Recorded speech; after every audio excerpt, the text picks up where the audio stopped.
தமிழகத்தின் ஒற்றை நம்பிக்கை தமிழன் என்றொரு இனம் உண்டு, தனியே அவருக்கு ஒரு குணம் உண்டு என்று திசைகள் தோறும் தெரிக்க விட்டுக் கொண்டிருக்கக்கூடிய வஞ்சிக்கப்பட்ட தமிழர்களின் வாழ்க்கைக்கு வரமாய் வந்த அண்ணன் செந்தமிழன் சீமான் இப்பொழுது உங்கள் முன்னிலையில்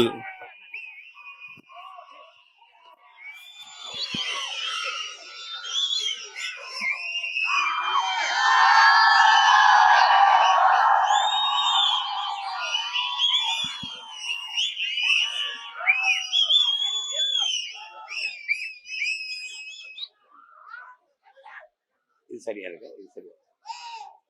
இது சரியா இருக்கா?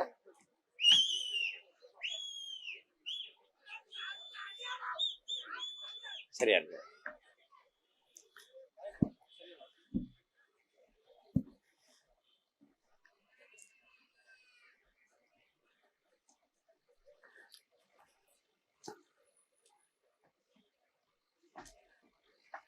மலைகளின்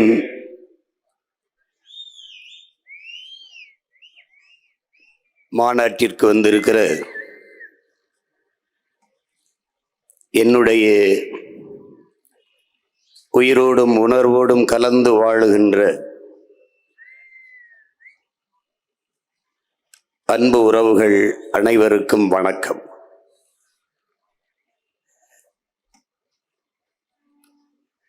உடல் மண்ணுக்கு, உயிர் தமிழுக்கு என்ற முழக்கத்தை முன்வைத்த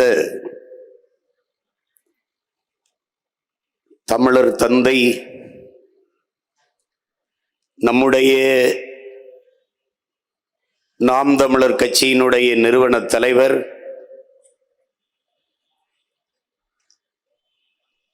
ஐயா சீபா ஆதித்தனார் அவர்களுடைய பிறந்த நாள் இன்று.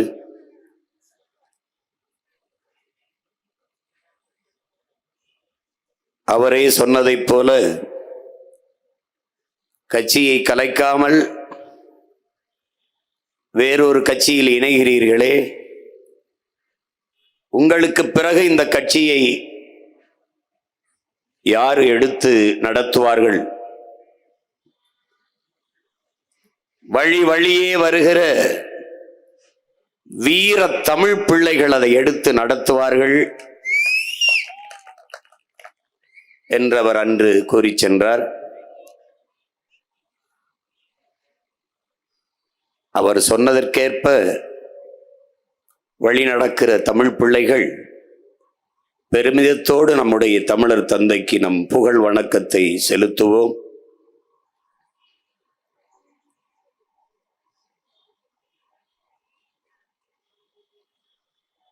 நம்முடைய அன்பிற்கினிய தம்பி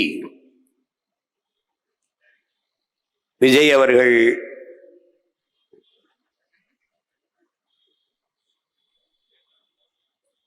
மக்களை சந்திக்கிற நிகழ்வை தொடர்ந்து செய்து வருகிறார். அதிலே இன்று கரூரிலே நடந்த கூட்டத்திலே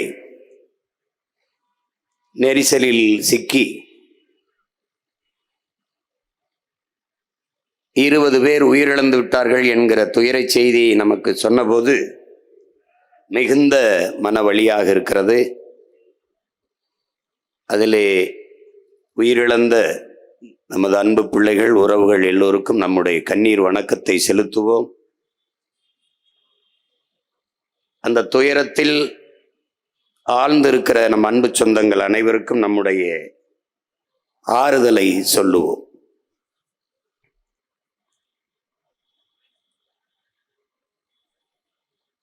வரலாற்றில் ஒரு பெருமைமிக்க, மிக பெரும் சிறப்புமிக்க இனத்தின் பிள்ளைகள் நாம். உலகில் பல்வேறு மன்னர்கள் ஆட்சி செய்திருக்கிறார்கள். தனிப்பட்ட முறையில் செல்வந்தர்கள் கோடை வள்ளல்களாக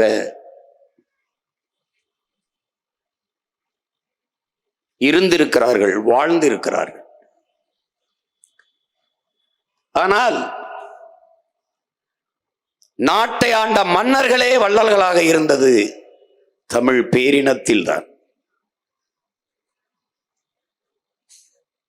பாரி, ஓரி, காரி, பேகன், ஆய், நல்லி, அதியமான் என்று 7 பெரும் வள்ளல்கள். அதிலே பெருமைமிக்க நம் முன்னவன் கொடையில் சிறந்த அந்த கோமகன் அதியமான் நெடுமான் அஞ்சி இதே தகடூரை தலைமையாக வைத்து ஆட்சி செய்தவன். அவன் உளவிய மண்ணில்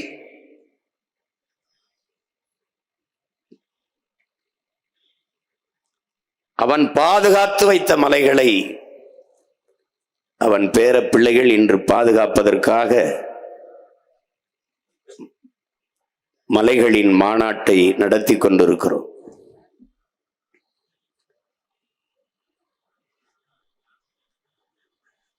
மலை என்பது ஒரு கற்குவியல் என்று நாம் கருதி கொண்டிருக்கிறோம்.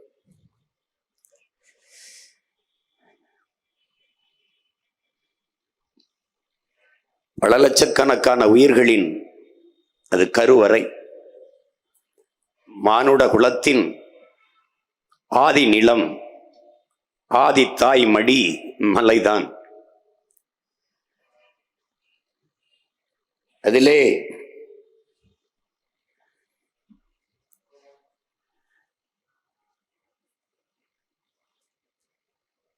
ஐம்பூதங்கள் என்று எல்லோரும் சொல்ல நீங்கள் கேள்விப்பட்டிருப்பீர்கள். அதை தமிழிலே நாம் ஐம்பெரும் ஆற்றல் என்று சொல்லுகிறோம். நிலம், தீ, நீர், வழி, விசும்பு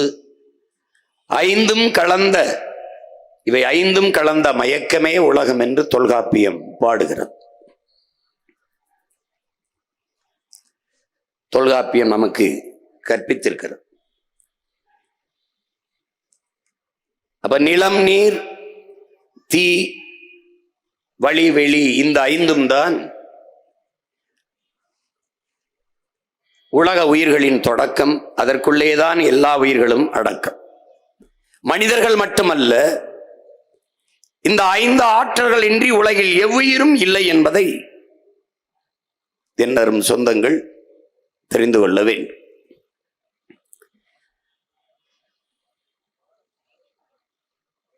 இதிலே கல் தோன்றி மண் தோன்றா காலத்தே வாளோடு முன் தோன்றிய மூத்த குடி என்று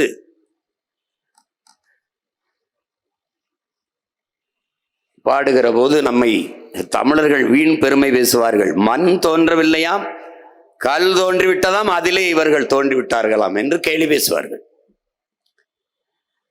கல் தோன்றிவிட்டது, மலை தோன்றிவிட்டது, முதல் நிலம் தோன்றிவிட்டது.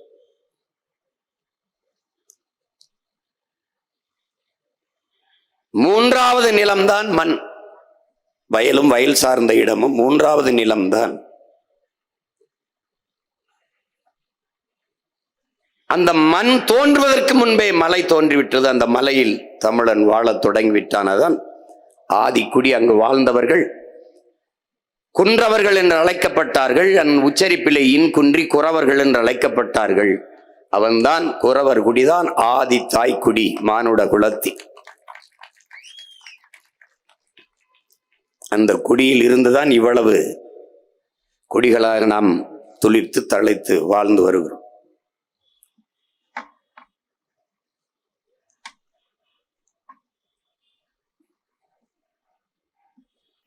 மலைகளின் மாநாடு ஏன்? மலைவளமே மண்வளம் என்று நாம் சொல்வதற்கு காரணம் என்ன? மலைக்கும் மண்வளத்திற்கும் என்ன சம்பந்தம்? மழை இல்லை என்றால் மழை இல்லை. இந்த உயிரியல் அறிவியல் உண்மையை நாம் உணர வேண்டும். இந்த மலைகளை பார்க்கிற போது நமக்கு என்ன தோன்றும்? மலை, இது பூமி தாயின் மார்பு, இதில் பல கோடிக்கணக்கான உயிரினங்களின் வாழ்விடம். மலையிலிருந்துதான் எனக்கு மழை வருகிறது, அறிவு வருகிறது என்றெல்லாம் பார்ப்போம். ஆனால் இன்றைய ஆட்சியாளர்கள் இது மலை வெட்டினால் காசு, பணம், துட்டு, இது குவாரி என்று பார்ப்பார்கள். இதுதான் அவர்களுக்கும் நமக்கும் இருக்கிற வேறுபாடு. இங்கே 4 நிலங்கள், இயற்கை நிலங்கள். ஒன்று குறிஞ்சி, குறிஞ்சி மலர் இருப்பதால் மலையும் மலை சார்ந்த இடமும் குறிஞ்சி. அடுத்து காடும் காடு சார்ந்த இடமும் முல்லை, அங்கே முல்லை மலர்கள் இருந்ததால் அது முல்லை என்று பகுக்கப்படுகிறது. அடுத்து வயலும் வயல் சார்ந்த இடமும் மருதம், அது அங்கே மருத மரங்கள் இருந்ததால் மருத நிலம் என்று வகுக்கப்படுகிறது. அடுத்தது கடலும் கடல் சார்ந்த இடமும் நெய்தல். இந்த 4 நிலங்கள் தான் இயற்கை நிலங்கள். 5வது நிலமான பாலை நிலம், அது செயற்கையாக உருவாவது, அது செயற்கை திணை. இங்கே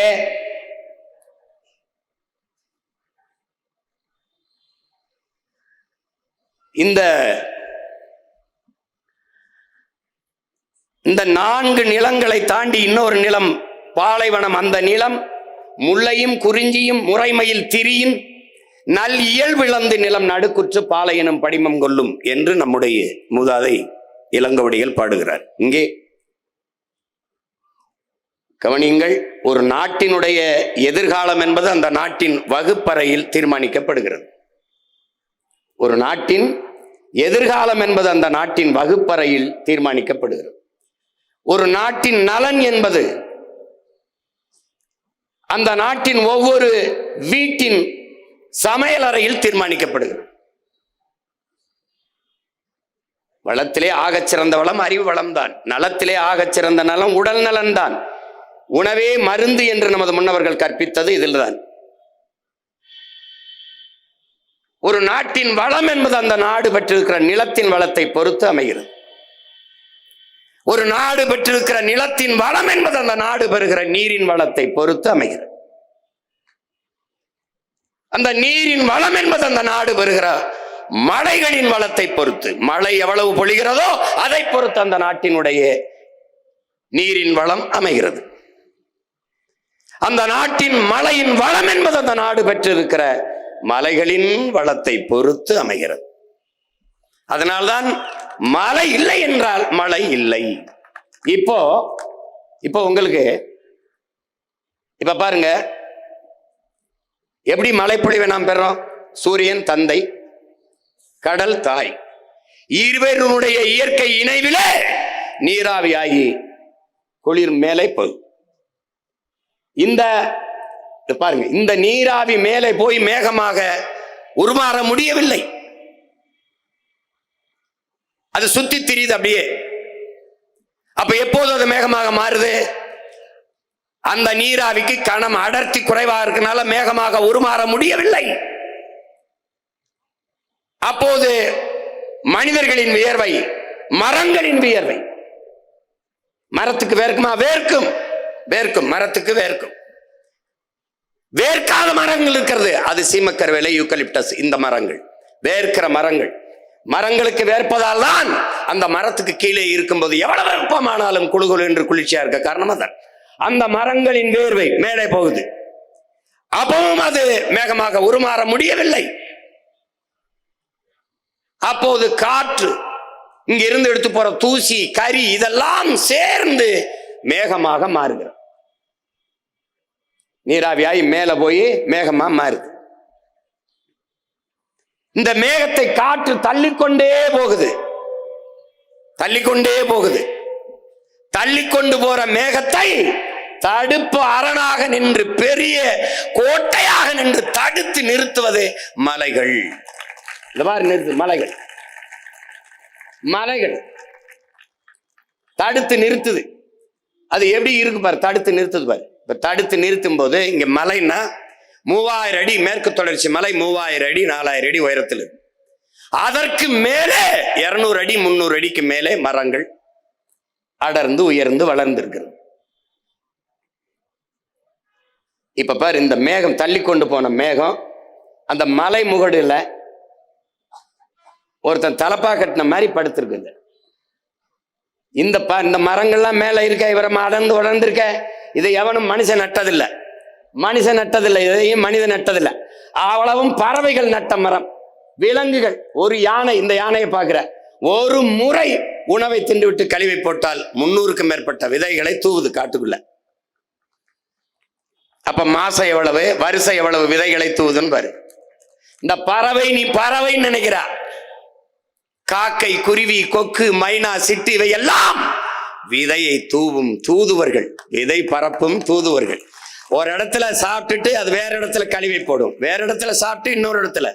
அப்படி இந்த மலைப்பரப்பு முழுதும் பறந்து அவை இந்த விதைகளை தூவி உருவாக்கிய காடுகள் தான் அடர்ந்து உயர்ந்து மலைமுகடுல இருக்கு. இந்த மரங்கள் தான் மேகத்தை அறுவடை செய்து பூமிக்கு மழையை கொண்டு வருது. மேகத்தின் தன்மை என்னன்னா, எங்க குளிர் இருக்குதோ அங்கதான் அது மழையை கொட்டும். குளிர் இல்லை என்றால் திருப்பி கடல்லே கொட்டிடும், கடல்லே கொட்டிடும். அப்ப அந்த மேகம் இங்க இருந்து வருது, திருப்பி கடல்ல கொட்டுது பாரு. அப்ப அங்க இருக்கிற மரங்கள் தான் மேகத்தை பூமிக்கு இழுத்துக்கிட்டு மழையை கொட்டுது. அதுக்கு நமக்கு எந்த சம்பந்தம் இல்லை. நம்ம பாட்டனும் முப்பாட்டனும் நட்ட மரங்கள் அல்ல, அவ்வளவும் விலங்குகளும் பறவைகளும் நட்டு வளர்த்த மரம். அதனால காக்கா செத்தா என்ன, குருவி செத்தா என்ன, யானை செத்தா, நீ செத்து போயிருவ. அவையெல்லாம் சாகும் போது பார்க்க நீ இருக்கிறாய், நீ சாகும்போது பார்க்க எவனும் இருக்க மாட்டான். இப்ப பாரு, இப்ப மழை எப்படி அறுவடை செஞ்சு மேகம் கொண்டு வருது, மேகம் போய் எப்படி படுக்குது பாரு. இந்த வரை அறுவடை செஞ்சு கொண்டு வருது பாரு, கொட்டுது பாரு. இப்ப என்ன செய்யுது, இந்த மரங்கள் தன்னுடைய இலை அப்படியே உதுத்து உதுத்து வேர்ல இலை பூவை எல்லாம் கொட்டி கொட்டி வைக்குது. பல ஆண்டுகளால் அப்படியே இருந்து வேர்ல படிஞ்சு படிஞ்சு படிஞ்சு படிஞ்சு மண்ணா மாறுது.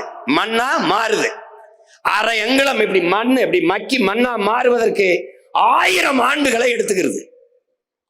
இந்த வேர்ல படிஞ்சு இருக்கிற இந்த மண்ணின் தன்மை என்னன்னா, அந்த மழை இருக்கு பாருங்க, இந்த மழை பொழியும் போது அப்படியே உள்ள மரத்துல இறங்கி வரும்போது இலைகள் கொஞ்சம் பிடிச்சுக்கிறது, மரத்து வழி அப்படியே வழிந்து வருவதை இந்த வேர் அந்த மண் இருக்குதே மக்கி, அந்த மண் இருக பிடிச்சு சேமிச்சுக்கிறது, அப்படியே வேர்ல பிடிச்சுக்கிறது, ஓட விட மாட்டேங்குது, சேமிச்சு வச்சுக்கிறது அப்படியே. இப்ப எப்படி சேமிப்பு, ஒரு வேளாண் குடிமகன் தன்னுடைய வேளாண்மையில் விளைச்சலில் பாதியை உணவு தேவைக்காக சேமித்து வைப்பது போல அது சேமித்து வச்சுக்கிறது தன் உணவு தேவைக்கு போக மீதியை அப்படி உருட்டி விடுறார். அவர் வர்றார், ஓடி வர்றார். அவர் வரும்போது இந்த காடு இதான் சோலை காடுகள். இந்த சோலை காடுகளில் இருக்கிற புற்கள் தன்னுடைய உணவு தேவைக்கு வேர்களிலே நீரை பிடிச்சு வச்சுக்கிறது. பிறகு அவருடைய உணவு தேவை போக மீதியை உருட்டி விடுறார், ஓட விடுறார்.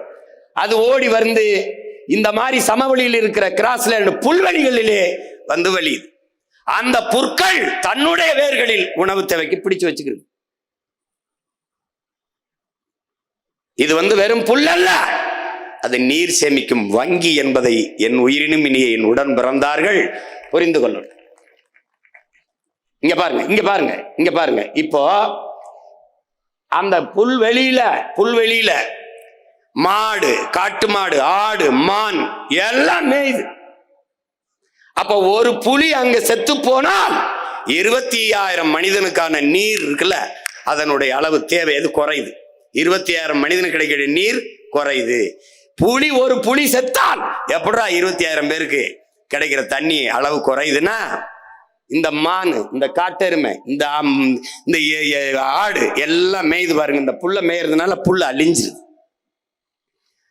புல்லின் அழிவில் இருந்து புலி வேட்டையாடி அழிக்கிற இந்த விலங்குகளை வேட்டையாடி சாப்பிட்டு அந்த புல்லை பாதுகாக்குது, விளங்குதுன்னு நினைக்கிறேன். இப்ப பாருங்க, இப்ப இந்த மான் அழிக்கப்படுவதால் அந்த இடத்துல புல் காக்கப்படுகிறது. இப்படி மான் இப்படி திங்குது, அதை பார்க்கக்கூடாது. அது உணவு சுழற்சி, இயற்கையின் விதி. அது நீர் புல்லுக்கு உணவு, புல்லு மானுக்கு உணவு, மான் புலிக்கு உணவு. ஒண்ணு ஒண்ணு ஒண்ணு ஒண்ணு சார்ந்து சார்ந்து இருக்குது. அப்படிதான் நம்ம யாருக்கு உணவு? ஒரு நாள் இந்த மண்ணுக்கு உணவு, அவ்வளவுதான். உனக்கு விளங்குதுன்னு நினைக்கிறேன். இது இதான் உணவு சங்கிலி. இதை தான் நம்ம அப்பா சொல்றாங்க, நம்மாழ்வார். இதுல ஒன்ன துண்டிச்சு வச்சுக்க, கதை முடிஞ்சு. அப்படி இருங்க இந்த பாருங்க எப்படி இதுல ஒண்ணு துண்டிச்சான்னா, நீ பாரு, கொசு ஒன்ன கடிக்குது. ஒரு அற்ப கொசுவை ஒழிக்க முடியாத இவர்கள் ஊழல் லஞ்சத்தை ஒழிப்பேங்கிறாங்க. நீ நம்பிட்டு அலையிற. ஏன் கொசு எங்க உருவாகுது? சொல்லு, கொசு எங்க உருவாகுது? சொல்லு, கொசு எங்க உருவாகுது? அழுக்கு தண்ணியில உருவாகுது. தண்ணி ஏன் அங்க அழுக்காகுது? அங்கேயே தேங்கி இருப்பதால் அது அழுக்காகுது. அங்க கழிவு நீர் தேங்கி இருக்கும் போது அங்க கொசு முட்டை இடுது. அந்த முட்டையை ஒருத்தன் சாப்பிடுவான், அவனுக்கு உணவு. யாரு? தவக்கலை, அரட்டலை. அவன் பிடிச்சு முட்டையை சாப்பிட்டே இருப்பான். நீ இந்த கேடு கட்ட பிளீச்சிங் பவுடரை கொண்டு இந்த அரட்டலைக்கு பயந்து அதுல போட்டு அவனை கொன்னுற. அவன் செத்துறான். கொசு முட்டையை விட்டு சுதந்திரமா பொறிச்சு பல லட்சக்கணக்கா வந்து உன்னை போடுது. அது டெங்குங்குது, அப்புறம் ஊதுறான் சங்கு. அதை நீ போய் சேர்ந்துடுற. இதான் நடந்தது. டெங்குன்னு ஒரு போடு, அதுக்கப்புறம் சங்கு தான் உனக்கு. இப்ப கொசு உற்பத்தியை தடுக்க முடியவில்லை. காரணம், நீ அந்த உணவு சங்கிலிய வெட்டின. தவளைய கொன்ன, அது உணவு போயிரு. எலிய கொன்ன, பாம்பு வந்து. இப்ப பாம்பு சத்து, கருடன் எல்லாம் அந்த அதுகளுக்கு உணவு இல்லை. ஒன்னு சார்ந்திருக்கு. எலி என்ன செய்யும்? பாம்பு என்ன செய்யும்? இந்த பூச்சி இலை இதை புறம் திங்குது பாரு. நம்ம பூச்சி செடியை வெட்டி திங்குதுல பயிர, அதை புறம் எலி சாப்பிடும், அந்த பாம்பு சாப்பிடும். நீ அதை கொன்னவன அது பிரச்சனை. இங்க இருக்கிற ஒன்னு சார்ந்து, இதான் உணவு சங்கிலி. இதை அறுத்துட்டினா உலக சுழற்சி நின்றும். மிகப்பெரிய அழிவை நாம் எதிர்கொள்ள நேரிடும். அதனால இதெல்லாம் செத்து போச்சே, அதெல்லாம் செத்து போச்சேன்னு நீ சாதாரணமா நீ கடந்து போயிட முடியாது. வாங்க, இப்ப ஒரு புலியின் மரணம் 20,000 மானுடனுக்கான நீரை அது குறைக்குது. 20,000 ஒரு மனிதன் கிடைக்கிற நீர் வந்து பாதிக்கப்படுதுங்கிறான். இப்ப இந்த குழந்தை வந்து பாருங்க, இந்த குழந்தை சாப்பிடும் போது எப்படி 2 சாப்பிட்டு வாயில போட்டு 2 சோற கீழே சிந்துது பாருங்க. அது மாதிரிதான் இவையெல்லாம் தண்ணீரை அவனுக்கு போக மீதியை உருட்டி விடுறான். வர்றான் பாருங்க. அப்படியே வந்து பல கோடிக்கணக்கான நீர்த்துளிகள் உருண்டு திரண்டு பேரருவியா கொட்டுறான். இங்க பாருங்க, அப்படியே பாருங்க. இதுல என்னன்னா, ஒரே நாள்ல அந்த மலை வந்து அங்க மேல இருந்து ஓடி வந்து போயிரும் அது. ஆனால் விடாமத 3-4 மாதங்களுக்கு அதை அப்படியே சேமிச்சு வச்சு கொட்டுறது யாருன்னா, இந்த மரங்கள், இந்த சோலைக்காடுகள், இந்த புல்வெளிகள், இவைதான் அதை சேமிச்சு கொஞ்சம் கொஞ்சமா விட்டு நீண்ட நாள் அந்த அருவி கொட்டுவதற்கு. இதுல ஒருத்த வேலை இல்லை, ஒவ்வொருத்தனும் நமக்காக அங்கிருந்து உழைச்சிக்கிட்டு இருக்கான்னு நீங்க கவனத்துல வச்சுக்கணும். இப்ப நீ பாக்குற, இங்க இருந்து பார்க்கும்போது மச்சான் அப்படியே எண்ணெயை தேய்ச்சி அப்படியே குளிச்சுட்டு அப்படியே அருவின்னு வர்ற. அவன் பாரு, அவன் அங்க பாரு யாருன்னு பாரு. உன்னுடைய தாய், நம் தாயின் மார்பிலிருந்து நமக்கு பால். பூமி தாயின் மலை மார்பிலிருந்து உலக உயிர்களுக்கு பால். நம் தாய் ஊட்டிய பாலில், நம் தாயின் மாரில் நாம் மட்டும்தான் பால் உண்டோம். ஆனால் பூமி தாயின் மலை மார்பில் உலக உயிர்களுக்கெல்லாம் பால் ஊட்டிய தாய் அவதான். வாங்க, இப்ப இதுல என்ன நீங்க கவனிக்கணும், நம்ம கண்மாயை நம்ம வெட்டினோம், ஏரியை நம்ம வெட்டினோம், குளத்தை நம்ம வெட்டினோம், தாங்களை நம்ம வெட்டினோம், ஏந்தலை நம்ம வெட்டினோம், எல்லாம் அந்த பாரு எல்லாம் போயிடுச்சு. ஆனால் ஆறை நம்ம உருவாக்கல. ஆறை உருவாக்குது மனிதன் அல்ல, கிணறை உருவாக்கணும். எல்லாவற்றையும் நாம் உருவாக்கினோம் மனிதன். ஆனால் ஆறை உருவாக்கியது அருவி. அது எந்த பக்கம் வசதியா இருக்கோ அதுவே பாதை கண்டு ஓடும். ஆத்துக்கு பாதை கண்டு யாரு தந்தது, தானாக பாதை கண்டு நடக்குது. காற்றுக்கு பாட்டு சொல்லி யாரு தந்தது, தானாக பாட்டு ஒண்ணு படிக்குது. அது மாதிரி தானாக பாதை கண்டு ஓடியது ஆறு.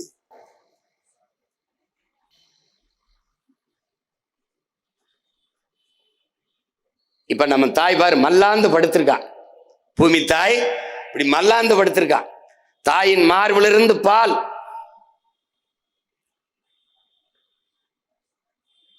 அதை போல பூமி தாயின் மலை மார்பிலிருந்து எல்லா உயிர்களுக்கும் பால். புல்லு, பூண்டு, ஆடு, மாடு எல்லாவற்றுக்கும் பார். இங்க பாரு, இதில் என்னன்னு பாரு, இது என்னன்னு பாரு. அப்படி ஓடி வரும்போது, அருவி வேகமாக வரும்போது பெரும் சிறு பாறைகளை உருட்டி கொண்டு ஓடி வருது. அதுல ஒன்னோடு ஒண்ணு உரசி நொறுங்குது. சிறு சிறு துகள்களாக நொறுங்கி ஆற்றின் மேலே மணலாக படியுது. ஆற்றுக்கு மணல் என்பது, ஆற்று மேலே படிக்கிற மணல் என்பது மனித உடலுக்கு தோல் போன்றது. இந்த மணல் அரை அங்குலம் இவ்வளவு படிந்து அரை அங்குலம் உருவாவதற்கு 100 ஆண்டுகள் ஆகும் என்று ஆய்வு செய்து. அரை அங்குலத்துக்கு. இப்ப பாரு, இந்த மணலின் சிறப்பு என்ன? உலகத்தின் தலை சிறந்த நீர் வடிகட்டி மணல். உலகின் தலை சிறந்த நீர் தேக்கி மணல் தான். இப்ப கோடை காலத்துல கூட அது என்ன, ஆத்துல போய் பார்த்தீங்கன்னா கொஞ்சோண்டு அப்படி தோண்டினா தண்ணி வந்துடும். என்ன தேக்கி வச்சுக்கிறான். அப்ப சிறந்த நீர் கட்டி அதுக்கு சான்ற பாரு. நீர் வடிகட்டி கடல்ல நீ பாரு, கடல்ல உப்பு கரிக்கும். தண்ணி எடுத்து குடிச்சின்னா உப்பு கரிக்கும். கடல்ல இந்த தண்ணி எடுத்து குடிக்க முடியுமா? உப்பு கரிக்கும். ஆனால் 1/2 அடி 2 அடி அப்படி தள்ளி போயிட்டு 2 அடி தள்ளி போயிட்டு இப்படி தோண்டின்னு வச்சுக்க, தண்ணி வரும். எடுத்து குடி, உப்பு கரிக்காது. காரணம் என்ன? அவன் வடிகட்டிடுறான். அவனை மாதிரி சிறந்த நீர் வடிகட்டி உலகத்துல கிடையாது. இப்ப நீ என்ன பண்ணிடுற?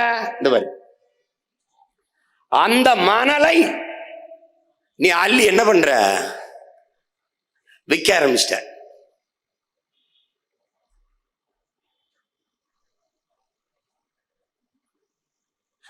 எல்லாருக்குமான பாலை கொடுக்குறா பாரு உன்னுடைய ஆறு.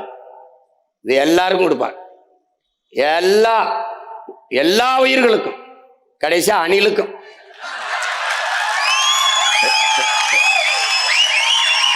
அணிலுக்கும் கொடுக்குறான். ஆனா அணிலுக்கு இது தெரியாது. அப்ப யாருக்கு தெரியும்? புலிகளுக்கு தான் தெரியும்.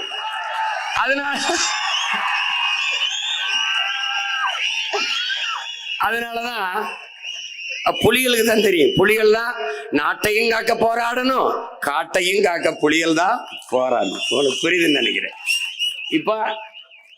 இப்ப எல்லா உயிர்களுக்குமானது. இந்த நெல்லுக்கு பாயுது, புல்லுக்கு பாயுது, வாழைக்கு பாயுது, தென்னைக்கு பாயுது, கரும்புக்கு பாயுது. இதனாலதான் நீர் வளமே நிலவளம் என்று சொல்றான்.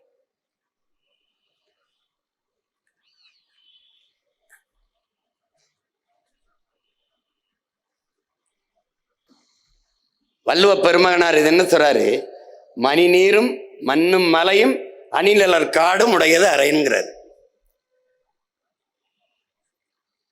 அவரே விசிம்பின் துளி வெளி நல்லார் பசும்புல் தலை காண்பது அரிதுங்கிறாரு. ஒரு துளி மழை துளி ஒரு விண்ணிலிருந்து விழலை அப்படின்னா, ஒரு துளி விழலைன்னா பசும்புல் கூட முளைக்காதுன்ற.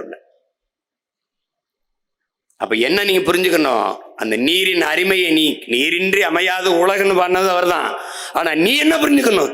காடின்றி அமையாது நீர் என்பதையும் நீ புரிஞ்சுக்கணும். அதான் ரொம்ப முக்கியம். இப்ப என்னன்னா, இந்த மலைகளை வெடி வச்சு தகர்த்து பாரு. தகர்த்து எப்படி வெட்டிருக்கான் பாரு. ஒரு பல்ல பிடுங்குனா அதை எளிரோட பிடுங்கிட்டு அந்த இடத்துல எவ்வளவு பள்ளம் இருக்குமோ அது மாதிரி நம்முடைய மலையை அறுத்து கொண்டு போறான். நீ ஒரு தடவை இந்த மலையை பார்க்கும்போது, உன் தாயின் மாறை பார்க்கும்போது, பாலூட்டிய தாயின் மாறை பார்க்கும்போது, இதை அறுத்து உணவாக்கினால் சுவையாக சாப்பிடலாம் என்று உன் மனம் எண்ணுமா என்ற கேள்வியை நீ எழுதி பார்க்கணும். ஆனால் இந்த மலையை பார்க்கிற போது இதை வெட்டி வித்தால் காசாக்கலாம், நிறைய சம்பாதிக்கலாம் நினைக்கிற மனித மனத்தை நீ ஆழ்ந்து சிந்திச்சு பார்க்கணும். இது எவ்வளவு பேராபத்தானதுன்னு நீ பார்க்கணும். இதுல இது பாரு, ஏன் நான் இதை உனக்கு உதாரணமா சொல்றேன்னா, மழை இல்லை என்றால் மழை இல்லை என்பதற்கு சான்று நான் தான்.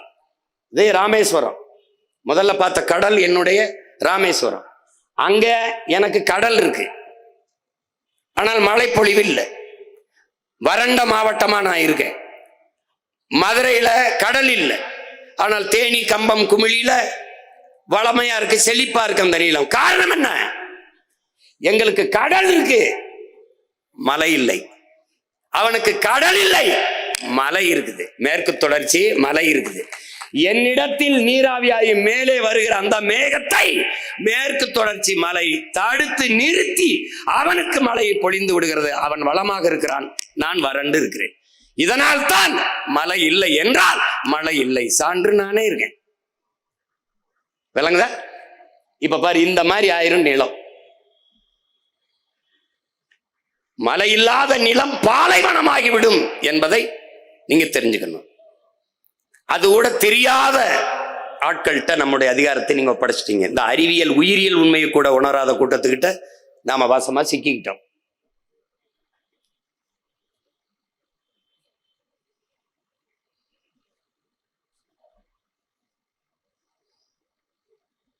இதுல என்னன்னு பாத்தீங்கன்னா, நம்முடைய முன்னவன் கரிகாலன் இந்த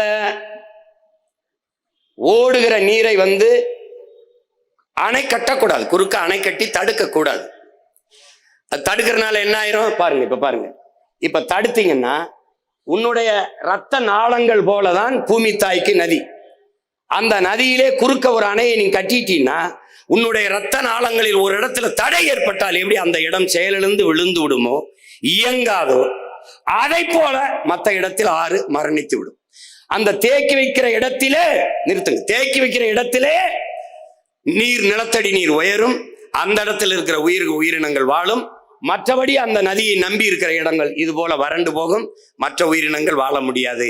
அந்த இடத்திலே ஆறு மரணித்து விடும். அப்ப என்ன பண்ணும்? தடுக்க கூடாது. அப்ப என்ன பண்ணும்? நீரை ஓட விடணும். எந்த முறையை கையாளணும்? நமது முன்னவன் கரிகால் பெருவளச்சோழன் கட்டியது போல ஒரு தடுப்பணை தான் கட்டணும். நமது பாட்டன் 1800 ஆண்டுக்கு முன்னாடி அவன் அணையை கட்டி தடுக்கவில்லை, தடுப்பணை கட்டினான். இந்த அணையில் வேண்டிய அளவு நீரை தேக்கி விட்டு அதுக்கு மறுபடியும் மேலே ஏறி அந்த போயிரும், அடுத்த பக்கம் போயிரும். அப்ப தேவையான அளவுக்கு சேமித்து விட்டு மேலே ஏறி ஓவர்ஃப்ளோ ஆகி தடையை தாண்டி போயிரும். அது தடுப்பணை. இது எந்த முறையிலன்னா, இந்த மாடு, பசுமாடு பாருங்க, அப்படியே இந்த பசுமாட்டுல கண்ணுக்குட்டியை குடிக்க விடுறோம். பசு யாருக்கு பால் கறக்குது? கண்ணுக்குட்டிக்கு தான். ஆனால் நமக்கு என்ன கற்பிச்சு வச்சிருக்கான்? காக்கை பாட்டி வடையை திருடி விட்டது, பசு நமக்கு பால் தரும், அப்படிதான் பாடம் நடத்துறான். பசு நமக்கு பால் தரல, அது கண்ணுக்குட்டிக்கு. ஆனா காக்கை செஞ்சது திருட்டு, நீனும் நானும் செஞ்சது திருட்டு இல்லைங்கிறான். எப்படிப்பட்ட திருட்டு போய் பாரு, நீனும் தான் திருடுறா, பசு நமக்கு பால் தரல, திருடுறான். அதுவும் சில மாடு உதஞ்சிரும்னா, வாழை கண்ணில் அடிச்சிரும்னா வாழையும் காலையும் சேர்த்து ஒரு கட்டை போட்டுட்டு கறக்குறோம். இப்ப கண்ணுக்குட்டியை குடிக்க விட்டான், அது கண்ணுக்குட்டிக்கு தான் பால் கறக்குதுன்னு நினைச்சு கறக்கும். நம்ம அது திரும்பி பார்க்க விடாம முன்னாடி கொஞ்சம் கூலத்தை போடுவோம். இப்ப போடுவாரு பாருங்க, போடுறாரா? இது சாப்பிடும். அது குனிஞ்சு இறைய சாப்பிட்டுக்கும் போது பாலை கறந்துருவேன். உனக்கு தேவையானதை எடுத்துக்கிட்டு திருப்பி அதே கண்ணுக்குட்டியை கொஞ்சம் மடுவுல மிச்சம் வச்சு பாலை குடிக்க விடுவேன். பாரு, குடிக்க விடுறாரா? இந்த முறையைத்தான் நீ நீர் மேலாண்மையில கையாளணும். எப்படின்னா, கடல்ல இருந்து, தாயிலிருந்து வந்தவர் ஆறு, ஏரி, கண்மாய், கரணை, தாங்கல், ஏந்தல், ஊரணி, குளம், குட்டை, இப்படி நமது பண்டை தமிழ் முன்னவர்கள் நீர் மேலாண்மையை கடைபிடிச்சிருக்கான். இது போல ஆறுல இருந்து வர்றதை, அந்த நீரை ஒரு ஏரிய வெட்டி, இப்ப ஏர்போர்ட் கட்டுறான்ல 5000 ஏக்கர், என் மக்கள் தர மாட்டேங்கிறான். அதே 5000 ஏக்கர்ல அவன் மகன் நான் ஏரி வெட்டுறேன்னா கொடுத்துருவான். 5000 ஏக்கர்ல ஒரு 500 ஏக்கர்ல ஏரிய வெட்டி நீரை தேக்கினால் அந்த 5000 ஏக்கருக்கு பாசனம். இப்ப எங்க பாட்டன் அரசேந்திரன் வீரநாராயண ஏரி வெட்டியிருக்கான், 16 கிலோமீட்டருக்கு வெட்டியிருக்கான். என் ஊர் ராமேஸ்வரத்திலிருந்து தலைமன்னாருக்கு 16 கிலோமீட்டர் தான் கடலின் குறுக்கு வாட்டில். அப்ப 16 கிலோமீட்டர்னு ஒரு சின்ன கடல். அந்த கடலை, அந்த ஆறை, அந்த அந்த அணை, அந்த ஏரியை தூர்வாரினால் எவ்வளவு நீரை தேக்க முடியும் பாரு. வீரநாராயண ஏரியில் கடலூர் ஆண்டுதோறும் அதிக மழைப்பொழிவு பொழியுது, வெள்ளத்துல மிதக்குது. அந்த நீரை சேமிச்சா நான் பெரும் குழாயின் மூலமாக, ராட்சச பெருங்குழாய்களின் மூலமாக தூக்கி கொண்டு போய் என்னுடைய காவிரி, என்னுடைய தஞ்சைக்கு தண்ணியை ஊத்திடுவேன். அவன்கிட்ட போய் கஞ்சிக்கிட்டு இருக்க வேண்டிய அவசியம் இல்லை. அப்ப என்ன சொல்றான்? அந்த ஆறை அப்படியே ஓட விடுறான், திருப்பிடா, ஏரியில சேர்றான். கண்மாய், கரணை, தாங்கல், ஏந்தல், குளம், ஊரணி, குட்டை, இப்படி எல்லாத்திலையும் சேர்த்துக்கடா. தேக்கிட்டு திருப்பி தாயிடமே சேயை சேர விடு. பசுவிடம் எப்படி கண்ணுக்குட்டியை திருப்பி விட்டியோ அப்படி அந்த தாயிடத்திலே நதியை சேர விடு. சேர விடாம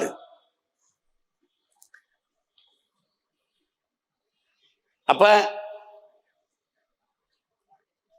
அப்படி போய் சேரும்போது புது ரத்தம் ஊறாத உடலும் புது நீர் பாயாத கடலும் உற்சாகம் அடையாது. போய் திருப்பி போய் கடல்ல போய் சேர்ந்துருது. அது கடல்ல போய் சேரும்போது போய் சேர்ந்து வரும். இந்த முறையை தான் நம்ம கையாண்டுக்கணும். நம்ம ஒன்றும் புதுசா செய்யல. நம்ம முன்னவர்கள் செய்ததை திருப்பி அதை செய்யணும்னு நம்ம சொல்றோம். அதை கடைபிடிக்கணும். அதுதான் ஆபத்தில். அதுவே கர்நாடகாவில் தேக்கி வச்சுட்டு எங்க ஐயா சொல்றாங்க பாருங்க, தினந்தோறும் கொஞ்சம் கொஞ்சம் பிரிச்சு கொடுறான்னா மாசத்துக்கு 20 டிஎம்சி 20 டிஎம்சிலாம் அவன் நம்மள நம்ம ஆட்சிக்கு வந்தா என்ன, காவிரியில எனக்கு தண்ணி தராதுன்னு நானே சொல்லிடுவேன். திறக்க கூடாதுன்னு இல்ல, நிறைய திறக்காத, நீ அங்கே இரு, மூலி செத்துப்போ, திறக்காதடா, நீ என்ன தண்ணியாட விடுற, சோப்பு நுரைய திறந்து விடுற. நம்ம ஆளு கேட்டா என்னடா அப்படி நுரையா வருதுன்னா, அது ஆலைகளின் கழிவு என்று தெரியாமல் அவன் சேமிச்சு வச்சு தண்ணி தமிழ்நாட்டுக்கு திறக்கும் போது அந்த ஆலை கழிவை திறந்து விட்டுறான். 2 ஆள் உயரத்துக்கு கழிவு வருது, நஞ்சு வந்துருது, தண்ணீர்னு பேர்ல விஷத்தை விட்டுறான். நம்ம அமைச்சர்கிட்ட கேட்டா அவர் சொல்றாரு, அங்க நிறைய பேர் சோப் போட்டு குளிச்சு விடுறாங்க அப்படின்ட்டு. போங்க.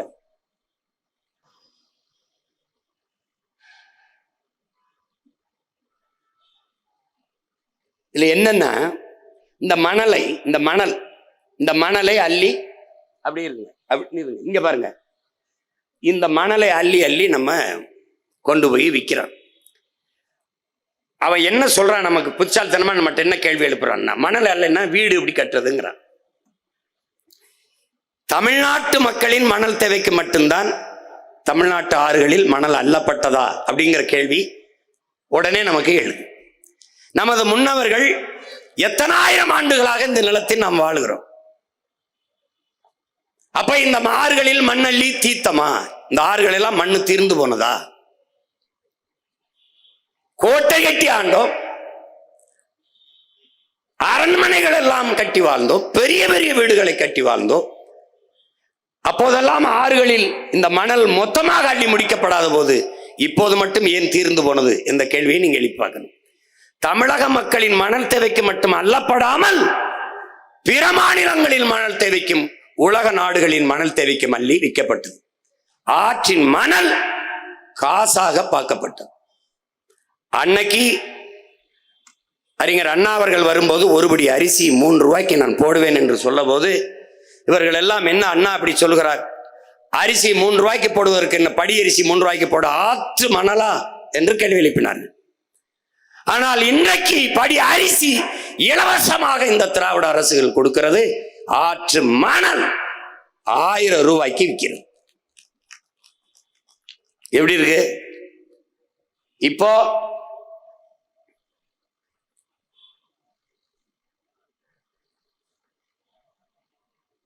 எவ்வளவு நீங்க பாருங்க, ஏரி குளம் வெட்டுங்கடானா ஆத்துக்குள்ள ஏரி குளம் வெட்டிருக்கான் பாருங்க. இந்த பாருங்க, 3 அடி தான் மண் அல்லணுங்கிறது அரசினுடைய சட்டம். 3 அடி தான் அல்லணும்னு. அவன் இரும்பு கை கொண்டு 30 அடிக்கு அள்ளியிருப்பான். 30 அடிக்கு இரும்பு கை கொண்டு பொக்களை நெந்தரம் கொண்டு அள்ளிக்கொண்டே இருப்பான். பாருங்க, வண்டி வண்டியா போகுது பாருங்க, போய்கிட்டே இருக்கு. அவ்வளவும் இதை காசா பார்க்குறான்.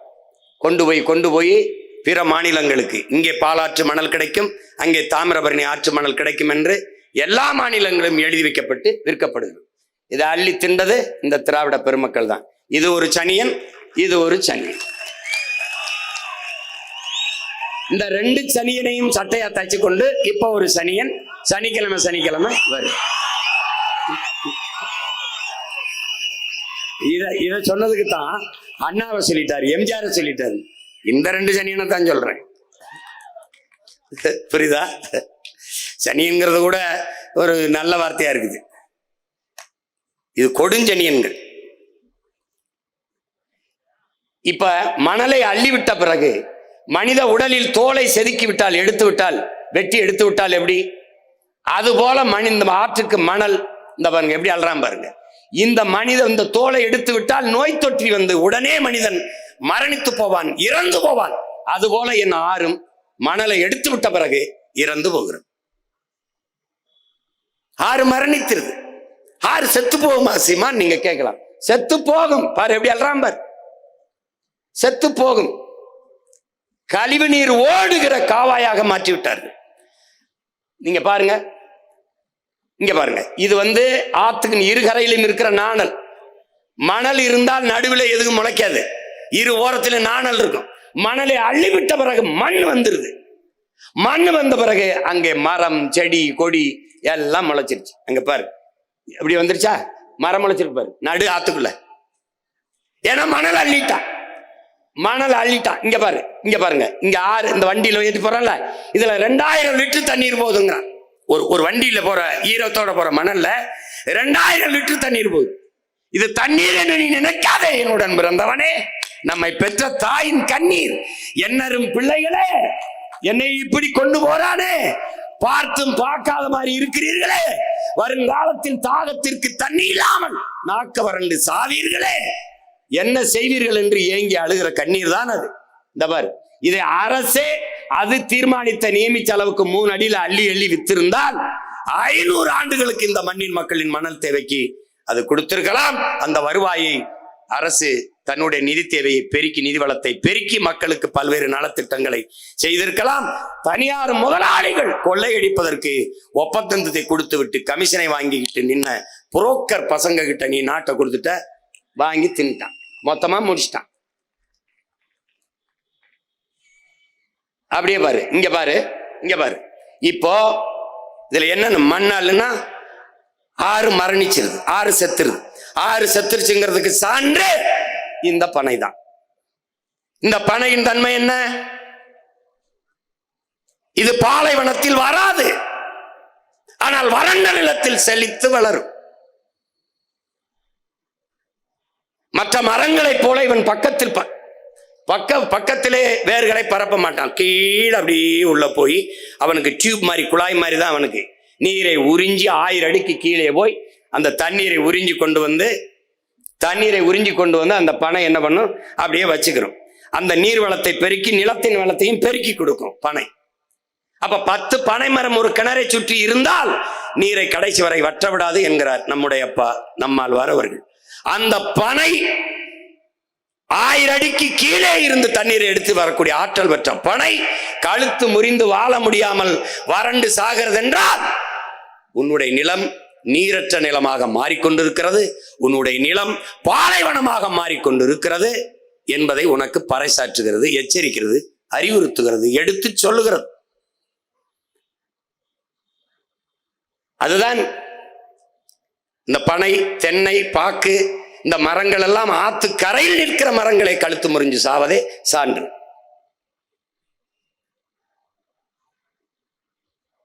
இதெல்லாம் பார்த்துட்டு உனக்கு தூக்கம் வந்துருச்சுன்னா இப்ப என்ன பண்றான்னா 32 ஆறுலையும் மணல் அள்ளி திண்டாச்சு, வித்தாச்சு. இப்ப மணல் தீந்துருச்சு, அதுக்கு மேல ஆத்துல மணல் இல்லை. இப்ப என்ன பண்றன்னு அவனுக்கு தெரியல. இப்ப எம் சாண்டுன்னு மலை மணல்னு ஒரு வார்த்தை போடுறான். இது எப்படிப்பட்ட அணுகுமுறைனா, எங்கிருந்து ஆறு வந்தது? மலையிலிருந்தா வந்தது.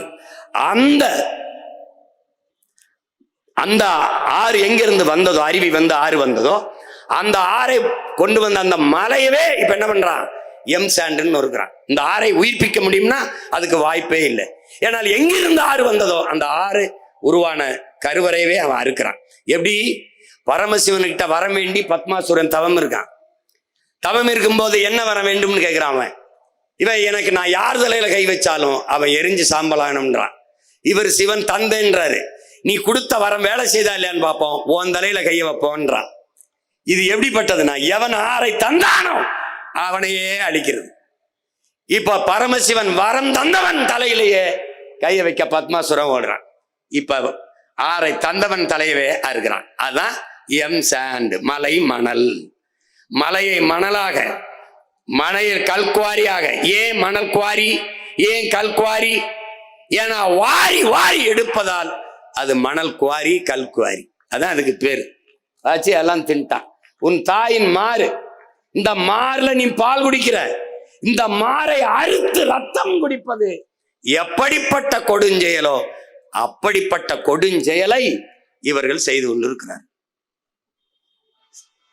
பால் ஊட்டி வளர்த்த தாயின் மாறை அறுத்த படுபாதகர்கள் இவர்கள். பாரு எப்படி வெற்றிருக்காங்க. இது பரவாயில்ல, சில மலைகள் இப்படி முன்னாடி பார்க்கும்போது மலை இருக்கும், பின்னாடி போனீங்கன்னா முதுகு அப்படியே வெட்டி எடுத்திருப்பான், பின்னாடி மலை இருக்காது. பாரு, இதெல்லாம் நாங்க காட்டுறது கொஞ்சம்தான். கன்னியாகுமரி, தேனி, தென்காசி, திருநெல்வேலி, கோயம்புத்தூர், ஈரோடு, கரூர், எல்லா இடத்துலயும் மழை இல்லை. பார்த்துக்க, உன் தாயின் மாற அறுத்து ஏற்றி போயிட்டு இருக்கான். அவனுக்கு அதை பத்தி கவலை இல்லை. அவன் பணம் இருந்தா வாழ்ந்துடலான்னு நினைக்கிறான்.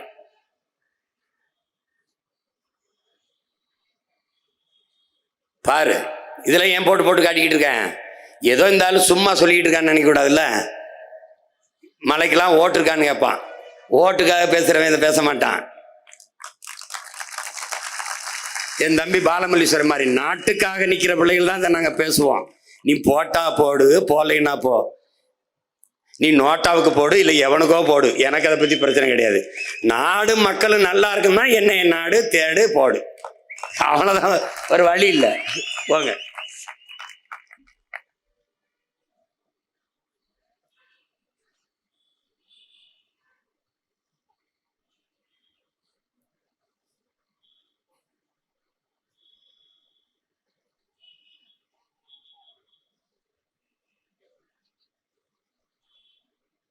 இப்ப என்ன நம்ம கேள்வி எழுப்ப வேண்டியது இருக்கு? மலையை வெட்டியாச்சு, கற்குவாரிகள், மணலை அள்ளியாச்சு, எம் சாண்டு, மலை மணல், வீடு கட்டியாச்சு, மாளிகை கட்டியாச்சு, கற்களை நொறுக்கி இதை அப்படி கற்களாக்கி மாளிகை கட்டி வீடு கட்டிட்டோம், அந்த கட்டிட்டோம்.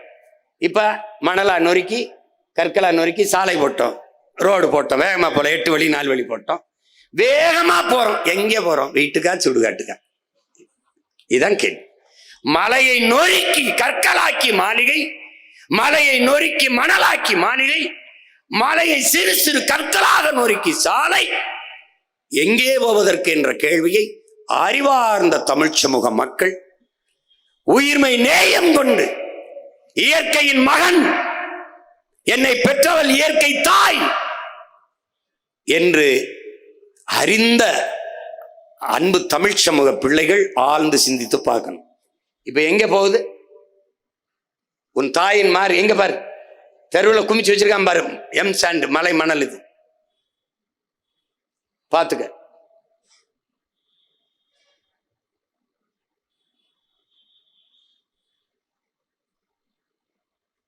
சரியாக இன்னும் 10 ஆண்டுகளில் உன் நிலம் பாலைவனமாயிரும். ஏற்கனவே நீ பருவமழையை பெற முடியவில்லை. ஒன்னு புயல் மழை அல்லது பெருமழையைத்தான் நீ பெறுகிற. இப்ப இந்த நிலை போனால் என்ன ஆகும்னு பாரு. இதைத்தான் நம்ம பாட்டன் சொல்றாரு. இப்ப பாரு, காடை அழிச்சிட்டான், மலை அழிச்சிட்டான், குறிஞ்சி அழிச்சிட்டான், முல்லையை அழிச்சிட்டான். இப்ப என்ன செய்யும்? நிலம் இந்த பாரு, முல்லையும் குறிஞ்சியும் முறைமையில் திரியின் நிலம் நடுக்குற்று.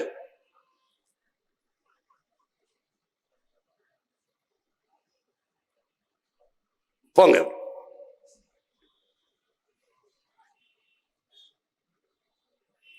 இது என்னன்னா, இப்ப கன்னியாகுமரியில இவ்வளவு மலைகளை வெட்டி எடுத்துட்டு போறாங்க. எவ்வளவு கற்றறிந்த மக்கள், கற்றறிந்த மக்கள் அதிகமா இருக்கிற மாவட்டம்ங்கிறாங்க. கற்றறிந்த மக்கள் அதிகமா இருக்கிற மாவட்டம்ங்கிறான். யாராவது ஒருவன் நீ சொல்லு, இந்த மலையை அரை அங்குலம் உன்னோட அதிகாரத்தால் வளர்த்து காட்ட முடியுமா? உன்னுடைய தொழுகையால், உன்னுடைய அழுகையால், உன்னுடைய ஜபத்தால், உன்னுடைய வழிபாட்டால், உன்னுடைய மந்திரத்தால், உன்னுடைய வேண்டுதலால் ஒரு அரை அங்குலம் இந்த மலைகளை உங்களால் வளர்த்து காட்ட முடியுமா? உங்களால் உருவாக்க முடியாத ஒன்றை உங்களுக்கு அளிக்கிற உரிமை யார் எடுத்து கொடுத்தது? சுமாசர் கேட்கிறான். வளங்களை சுரண்டி கொழுப்பதை வளர்ச்சி என்று உங்களுக்கு கற்பித்தது யார்?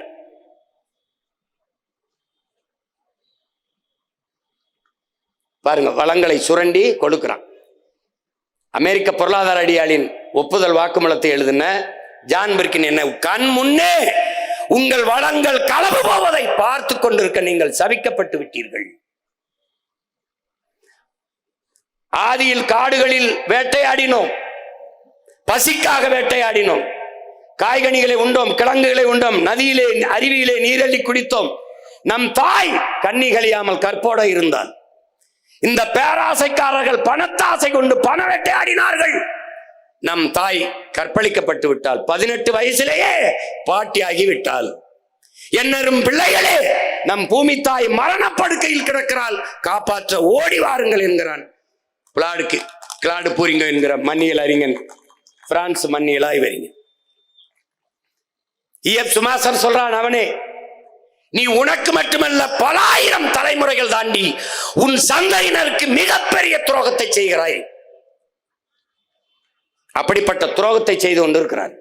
ஸ்டீவன் ஹாக்கின்ஸ் சொல்றான், அன்பான மக்களே, நீங்கள் இந்த பூமியை எந்த உயிரினம் வாழ முடியாத ஒன்றாக மாற்றி விட்டார்கள்.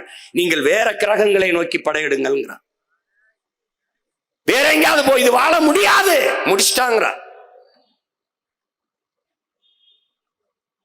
அழித்துக் கொண்டிருக்கிறார்கள். நாம் அழிக்கிறோம், அதனால் அழிவோம் என்பதை அறியாமல் அழித்துக் கொண்டிருக்கிறார்கள். புத்தன் சொல்கிறான், பூவிலே வண்டு தனக்கான உணவை தேனை உண்ண வந்து பூவுக்கு எந்த சேதம் இல்லாமல் உண்டு விட்டு திரும்புவது போல நீ இந்த பூமியை பயன்படுத்திக் கொள்ளுங்கிறான். நபிகள் நாயகம் ஸல்லல்லாஹு அலைஹி வஸல்லம் அவர்கள் சொல்கிறார்கள், நீ இந்த பூமிக்கு வந்த ஒரு வழிபோக்கன், அந்நியன், எந்த சேதம் இல்லாமல் இந்த பூமியில் இருந்து விட்டு போகின்றான். ஆனால் காந்தியடிகள் நம் பூமி தாய் இயற்கை அன்னை எல்லா உயிர்களுக்குமான தேவையை தந்து விடுகிறார், ஆனால் மனிதர்களின் பேராசைக்கு தர முடியாமல் தவிக்கிறாள் என்று சொல்கிறார்.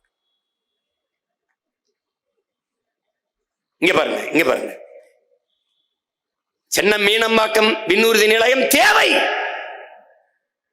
பரந்தூர்ல 5000 ஏக்கர்ல விண்ணூர்தி நிலையம் பேராசை. கோயம்பேடிலே பேருந்து நிலத்தம் தேவை.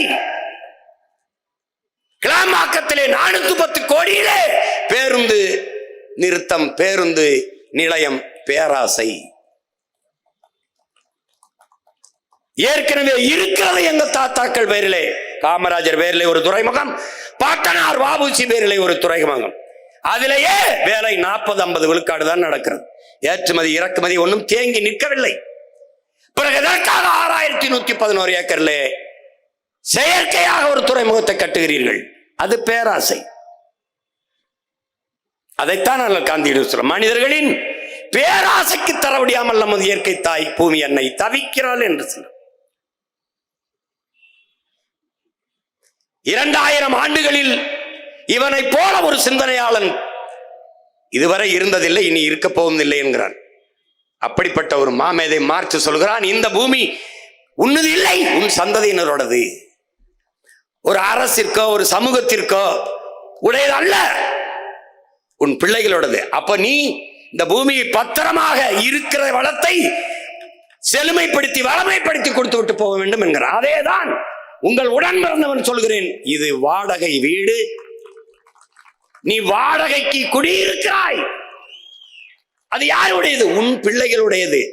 வீட்டு உரிமையாளர் ஒப்படைக்கும் போது எப்படி பத்திரமாக ஒப்படைப்பாயோ அப்படி உன் பிள்ளைகளிடத்திலே பத்திரமாக ஒப்படைத்து விட்டு இந்த பூமியை நீ செல்லணும்.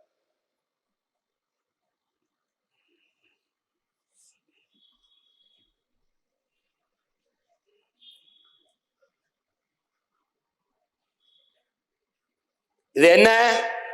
இங்க பாருங்க, நீங்க என்ன நினைக்கிறீங்க? என் பெற்றோர்கள், என் அன்பு சொந்தங்கள் என்ன நினைக்கிறீங்க? உங்க பிள்ளைகளுக்கு பெரிய வீட்டை, வாழ்வதற்கு நல்ல வீட்டை, பெரிய வீட்டை வைத்து விட்டு போக வேண்டும் என்று நினைக்கிறீர்கள். ஆனால் உங்கள் மகன் உங்கள் பிள்ளைகள் நாங்கள் எங்கள் பிள்ளைகள் வாழ்வதற்கு நல்ல நாட்டை வைத்துவிட்டு போக வேண்டும் என்று நினைக்கிறோம். பாருங்க, நீங்கள் காரு, காசு, பணம் இதை வைத்துவிட்டு போக வேண்டும் என்று நினைக்கிறீர்கள். ஆனால் உங்கள் பிள்ளைகள் நாங்கள் அதே என் பிள்ளைகளுக்கு நல்ல காற்றை சுவாசிக்க வைத்துவிட்டு போக வேண்டும் என்று நினைக்கிறோம். என்ன நினைக்கிறீங்க? தங்கத்தை வைத்து விட்டு போக வேண்டும் என்று நினைக்கிறீர்கள் உங்கள் பிள்ளைகளுக்கு. ஆனால் நீங்கள் பெற்ற பிள்ளைகள் நாங்கள் எங்கள் பிள்ளைகளுக்கு குடிக்க நல்ல தண்ணீரை வைத்து விட்டு போக வேண்டும் என்று நினைக்கிறோம். சொத்தை சேர்த்து வைத்துவிட்டு போக வேண்டும் என்று நினைக்கிறீர்கள். நாங்கள் நஞ்சில்லாத சோத்தை வைத்து விட்டு போக வேண்டும் என்று நினைக்கிறோம்.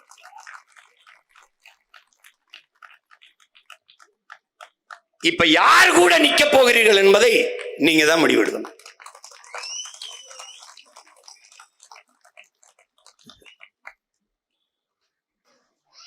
சொல்றான் பாருங்க, இளங்கோவடிகள் எத்தனாயிரம் ஆண்டுகளுக்கு முன்பு நம்ம மூதாதை முல்லையும் குறிஞ்சியும் முறைமையில் திரிந்து நல் இயல்பு அழிந்து நடுங்குயர் உறுத்து பாளையனும் படிமம் கொள்ளும்ங்கிறது.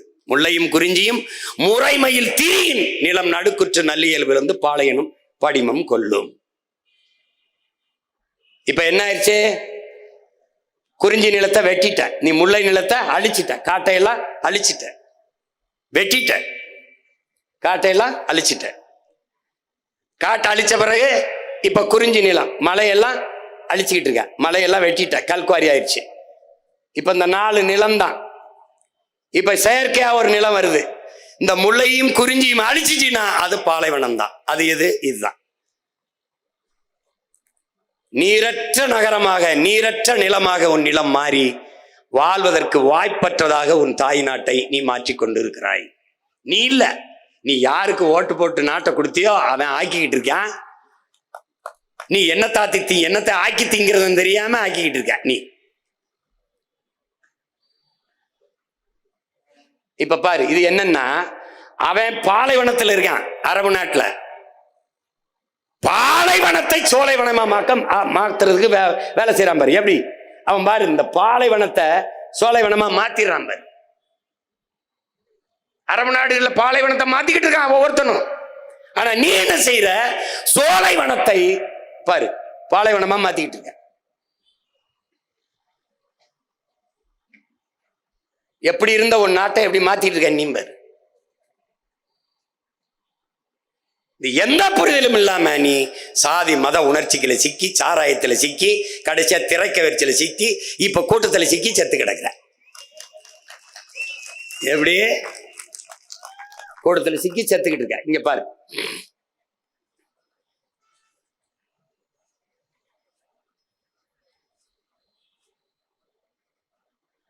இதுல என்னன்னா, இங்க பாருங்க, இந்த மலையை, இந்த மணலை இப்ப அள்ளி விக்கிற பெருமக்கள் இருக்கான் பாருங்க. இவன் பூரா அதிகாரம் தான் தடுக்கணும், ஆனா அதிகாரம் தான் வெட்டுது, அதிகாரம் தான் விக்குது.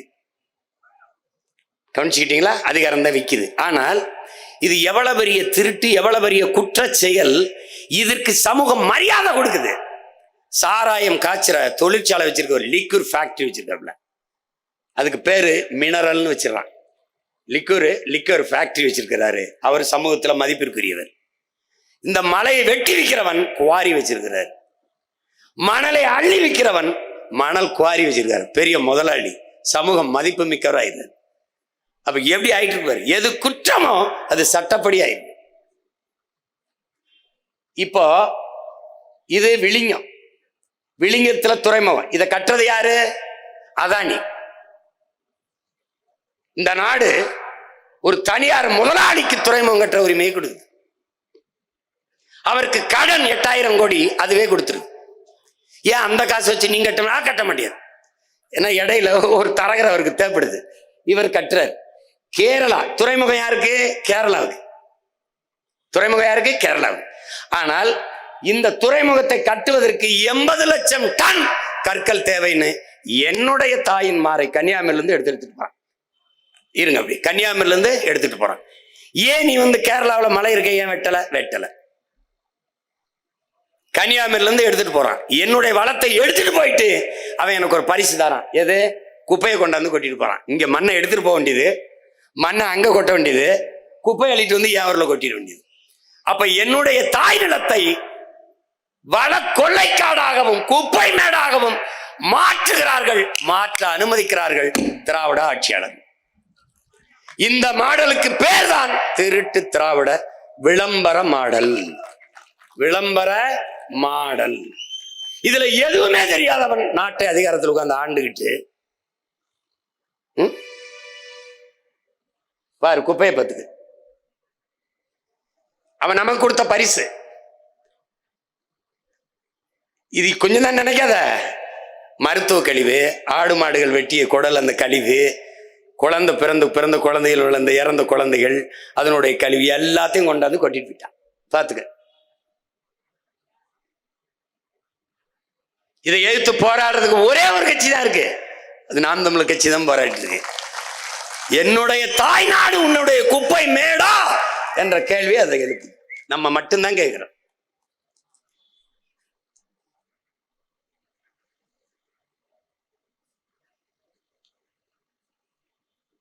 இது முல்லை பெரியாற்று அணை. நமக்கு அணை கட்டினது யாருக்கு? நமக்கு. கட்டியவன் யாரு?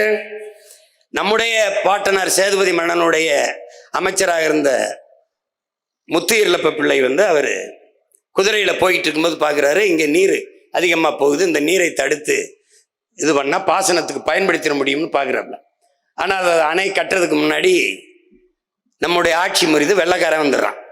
அப்போ வந்த பிறகு ராமநாதபுரம், சிவகங்கை, மதுரை இந்த பகுதியெல்லாம் வறண்டு இருக்கிறதுனால என்ன பண்ணுறதுன்னு தெரியல. அப்போ கர்னலா வந்த பென்னி குக்குங்கிற ஒரு மாமனிதன் நமக்கு இந்த அணையை கட்டி கொடுக்கலான்னு முடிவெடுக்கிறாப்புல. அப்போ காசு இல்லை அவர்கிட்ட. இந்த திட்டத்தை கொண்டு வெள்ளை அரசிட்டு கொடுக்கும்போது அது ஒத்துக்கிற மாட்டேங்குது, பணம் இல்லைன்றது. இந்த மகான் விடாம இந்த மனிதன், இந்த மானோட நேயம் கொண்ட அந்த மகத்தான மகன் போய் தன் சொந்த ஊர்ல தன்னுடைய சொத்தை பூரா பிரிச்சு விற்கிறாப்புல. கூட பிறந்தவங்க எல்லாம் அதுக்கு ஒத்துக்கல, வித்துறாரு. அப்போ வித்துக்கிட்டு அந்த பணத்தை எடுத்துக்கிட்டு வரும்போது இந்த மாதிரி அணை கட்ட போறேன் அந்த மக்களுக்குன்னு சொல்லும்போது அவருடைய அன்பு மனைவி 300 பவன் தங்கத்தை எடுத்துட்டு வந்து கொடுக்குறாங்க. ஒரு நல்ல புனிதமான காரியத்தை செய்ய போற, அதுக்கு இந்த நகை என்னுடைய தங்கம் பயன்படட்டும்னு அந்த தாயை கொடுக்குறாங்க. அதை கொண்டு வந்து அந்த மகன், நம்முடைய மூதாதைகள், நம்முடைய பெரியப்பன், சித்தப்பன், தாத்தன், பாட்டன் எல்லாம் சேர்ந்து, அது வெறும் செங்கண்ணு சிமெண்டும் இல்ல, நம்முடைய பாட்டனுடைய வேர்வை, ரத்தம், சதை எல்லாம் சேர்த்து நமக்காக கட்டப்பட்ட முல்லை பெரியாற்று அணைதான் அந்த அணை. அந்த எல்லை பிரிப்பிலே நம்முடைய தாத்தா காமராஜ் அவர்கள் இருக்கிற போது, நேரு அவர்கள் பிரதமராக இருக்கும்போது, அவர்கிட்ட உதவியாளர் அந்த கிருஷ்ண மேனன்கிறவரு, இது எப்படியாவது இந்த முல்லை பெரியாற்று அணை, இந்த இடுக்கி மாவட்டத்தை, தேவிகுளம், பீர்மேடு இருக்கிற அந்த பகுதியை தன்னுடைய மாநிலத்துக்கு கொண்டு போகணும்னு நேருகிட்ட பேசிக்கிட்டே இருக்காங்க. அதை நம்முடைய தாத்தா ஒத்துக்கல. யாரு சொன்னால் காமராஜ் மறுக்க மாட்டார் என்று தெரிஞ்சு நேரு வச்சு சொல்ல வச்சிடறாங்க. அப்ப இந்த இடுக்கி மாவட்டத்தை கொடுக்க கூடாது கேரளாவுக்கு என்று எதிர்த்து சண்டை போட்ட ஒரே ஒருவன் நம்முடைய தாத்தா கண்ணியமிக்க காகிதம் இல்லத்தவர்கள் தான். எடுத்து கொடுத்துறாங்க. நம்ம தாத்தா என்ன பண்றாரு, நேரு பேச்ச தட்ட முடியாம கொடுத்துட்டு, பள்ளமாவது மேடாவது இந்தியாவுக்குள்ளதான் இருக்குது விடுன்னு தரல, அவன் கொண்டு போயிட்டான். இப்ப எல்லை பிரிப்புல இடுக்கி மாவட்டம் அவனுக்கு போனவன, அந்த அணை இருக்கிற இடம் அவனுக்கு ஆயிடுச்சு. இந்த அணையை பாதுகாக்கிற உரிமை தமிழர்களுக்கு இருக்குது. கடைசி அந்த உரிமையையும் கையெழுத்து போட்டு நீங்களே வச்சுக்கணும்னு கொடுத்த பெரியவர் தான் நம்முடைய ஐயா எம்ஜிஆர் அவர்கள். கொடுத்துட்டு வந்துட்டாங்க. இப்ப அணை அவனுக்கு ஆயிடுச்சு. இந்த அணை நீரை நமக்கு தர்றதில்லை. ஆனால் அதுக்கு கீழே ஒரு சிற்றணைன்னு ஒண்ணு இருக்குது, பேபி டேம். அந்த பேபி டேம் சிற்றணை. அந்த சிற்றணையில் தூர் வாரிக்கொண்டால் நீரை அதிகப்படியாக சேமித்து வைத்து நாங்கள் பயன்படுத்திக்க முடியும். அப்படின்னா அந்த தூர் வாருவதற்கு இடையூறாக இருப்பது அதுல இருக்கிற சில மரங்கள். எத்தனை மரம்? வெறும் 15 மரங்கள். அந்த மரங்களை வெட்டி விட்டால் ஆழப்படுத்திக்கிற முடியும் என்று தமிழ்நாடு அரசு கேரளாவுக்கு கோரிக்கை வைக்குது. எத்தனை ஆண்டுகளா வைக்குதுன்னு நினைக்கிறீங்க? 47 ஆண்டுகளாக கோரிக்கை வைக்குது. 47 ஆண்டுகளாக அந்த மரத்தை வெட்ட கேரள அரசு அனுமதி நமக்கு தரல. அதனால அந்த சிற்றணை தூர்வாரப்படல, ஆழப்படுத்தப்படல. மரத்தை வெட்டக்கூடாது நம்முடைய நிலைப்பாடு. ஆனால் மரத்தை வெட்டினால் நட்டு வளர்த்து விட முடியும். நட்டு வளர்த்து விடுகிற மரத்தை வெட்ட மறுக்கிற அனுமதி தர மறுக்கிற கேரளா என்னுடைய மலையை வெட்டி எடுத்துக்கிட்டு போகுது. அவன் மரத்தையே வெட்ட அனுமதி தர மறுக்கிறான், இவன் மலையவே வெட்ட அனுமதி கொடுத்து இருக்கிறான். இதை கணிச்சு டேய், இவங்களை ஒழிக்காம நீ வாழ முடியாதுங்கிற உணர்வை பெறல ஒண்ணும் பண்ண. இது யாரு அனுமதி கொடுத்தது? 2 பேரும் தான். இதை விட இன்னும் கொடுமை இருக்குது. இங்க பாரு,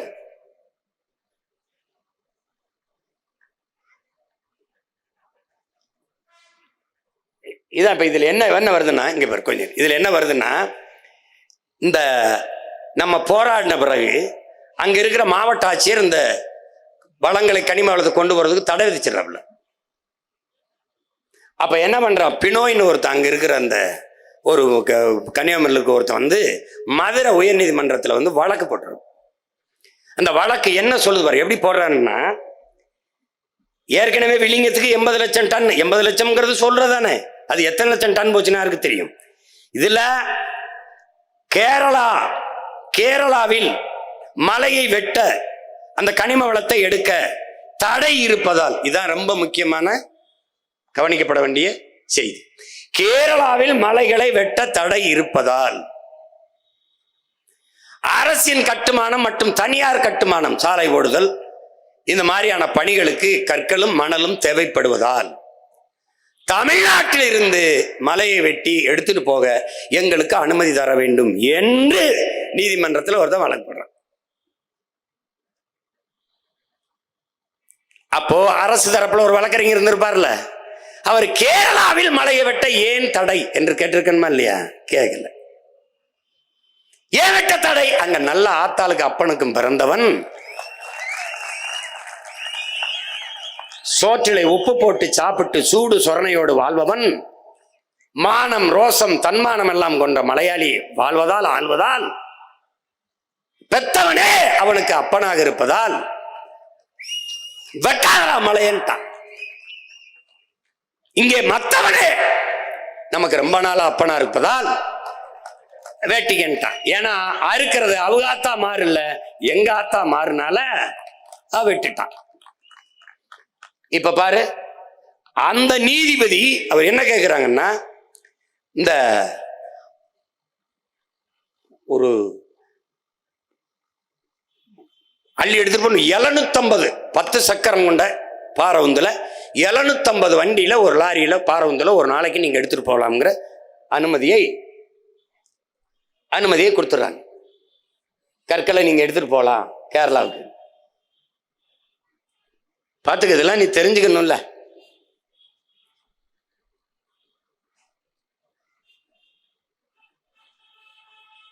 அங்க நீதிபதி ஸ்ரீமதிங்கிற அம்மா எடுத்துட்டு போங்க, வெட்டி எடுத்துட்டு போங்கன்னு கொடுத்துட்றாங்க. மதுரை நீதிமன்றத்தில் கொடுத்துட்றாங்க. அதுல இதை விட இன்னும் பெருமைக்குரிய செய்தியெல்லாம் இருக்கு. இந்த தருமபுரி கிருஷ்ணகிரியில வந்து நம்ம ஏன் இந்த மாநாடை போடணும்னா, இங்க இருக்கிற இந்த பாரவுந்து ஓட்டுநர்கள், அந்த உரிமையாளர்கள் சங்கத்தின் தலைவர் யுவராஜ் அவர்கள் பேசின ஒரு காணொளி வரும் பாருங்க. அவர் என்ன சொல்றாருன்னு,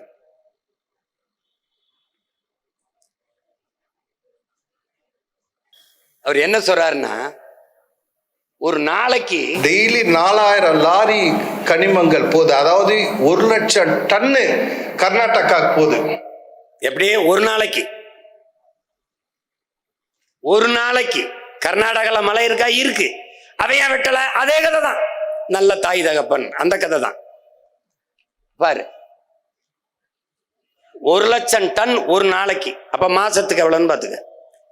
நம்ம ஐயா பேசுவார், மாண்புமிக்க நம்ம மதிப்பிற்குரிய. கன்னியாகுமரி மாவட்டத்தில் 4 வழி சாலைகள் பணிகள் இன்னும் முடியாத நிலை இருக்கு. இந்த சூழ்நிலையை மாவட்டத்தில் போக்குவரத்து நெரிசல் கொண்ட குறுகிய சாலைகள் வழியாக கேரளாவிற்கு கனிம வளங்கள் அதிக நகர வாரங்களில் எடுத்து செல்வதில் உள்ளூர் மக்களுக்கு பல்வேறு சிரமங்கள் ஏற்படுகிறது. பல விபத்துகள் ஏற்படுகிறது. சென்ற ஆண்டு மட்டும் சாலை விபத்தில் 336 பேர் மரணமடைந்துள்ளனர்.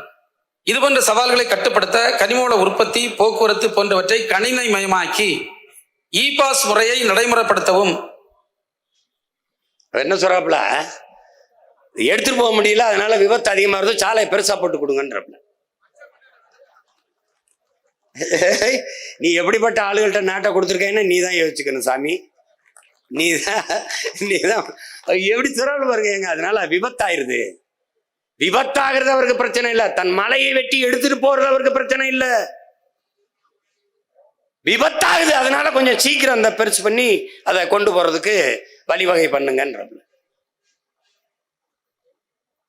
இப்படிலாம் கேரளால ஒரு அமைச்சர் பேசிட்டா மறுநாள் அமைச்சரா இருப்பான். சட்டசபையில பேசுறாப்புல, சட்டசபையில.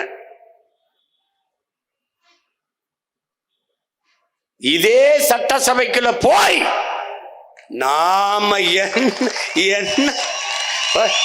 இருக்குது இருக்குது. அதுதான் உன்னுடைய இப்ப குன்றிருக்கும் இடமெல்லாம் குமரன் இருக்கிற இடம் என்று நாம் வழிபடுறோம். நம்ம சொல்றது என்ன? குன்று இருக்கும் இடமெல்லாம் நம் குமரன் இருக்கும் இடம்னு. இந்த குன்றுகளில் நம் குமரன் இருக்கிறானா இல்லையா? இறைமகன் இயேசு பல்லாயிரக்கணக்கான மலை பிரசங்கங்களை, இறையுரையை பலாயிரக்கணக்கில் மலை மேல நின்று மலை முகடுகளில் இருந்து ஆற்றி இருக்கிறார். அப்ப அந்த மலைகளில் இறைமகன் இயேசு நின்று பேசிய மலைகள் இது இல்லையா? இறைதூதர் ஸல்லல்லாஹு அலைஹி வஸல்லம் நபிகள் நாயகம் அவர்கள் இந்த ஹீரா மலையில் தான், அந்த குகையில் தான் அவர் இறையருளையே பெறுகிறார். ஆனால் அவர் இறையருள் பெற்ற மலை அது இல்லையா? இதான் நம்ம எழுப்புற கேள்வி. அதை எப்படி நீ கண்ணு முன்னாடி வெட்டி எடுத்துட்டு போக விட்டு வேடிக்கை பெற்றிருக்க?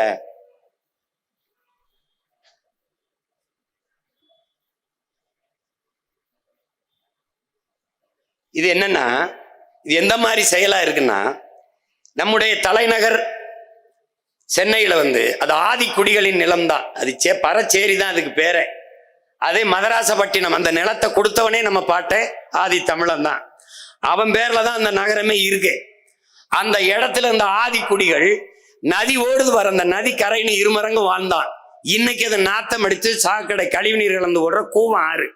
ஆனால் அன்னைக்கு அது நல்ல நீர் ஒண்ணு, நன்னீர் ஒண்ணு ஆறுதான். அந்த கரையில் வாழ்ந்த ஆதி குடி அவனுடைய நிலம்.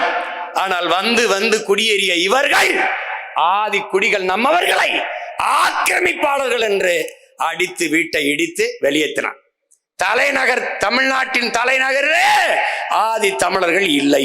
எங்க? கண்ணகி நகர் போ, வீட பத்தியா, செம்மஞ்சேரி போ, கல்லுக்குட்டை போ, பெரும்பாக்கம் போ, விரட்டிட்டான். எதற்காக? கட்டிக்காம்பார் பின்னாடி பெரும் பெரும் முதலாளிகள், காசா கிராண்டு, பாய, அது என்ன அப்பாசாமி இல்ல, அவன் ஒருத்தர் இருக்கான் பாசியம், அவன் இவன், அவன் பெரிய அடுக்கம் கட்டும் போது நாங்க சின்னதா குடிசை போட்டு வாழ்றது அவனுக்கு கேவலமா இருக்கு. இதெல்லாம் அசிங்கமா அப்புறப்படுத்திட்டான். அதுக்கு வச்ச பேர் ஆக்கிரமிப்பு. அதை போலவே பழங்குடி மக்கள், இந்த போறாம்பார், இவன் தான் இந்த காட்டின் பூர்வீக குடி, இவன் தான் நம்ம ஆதி தாய் குடி, அவன் தான். அந்த குடிகள் தான் வனங்களின் காடுகளின் பாதுகாவலர்கள். அவன் தேனாடை உண்டுகிட்டு கிழங்கு இதுல சாப்பிட்டுக்கிட்டு அவன் பாட்டு காடை பாதுகாத்துக்கிட்டான்.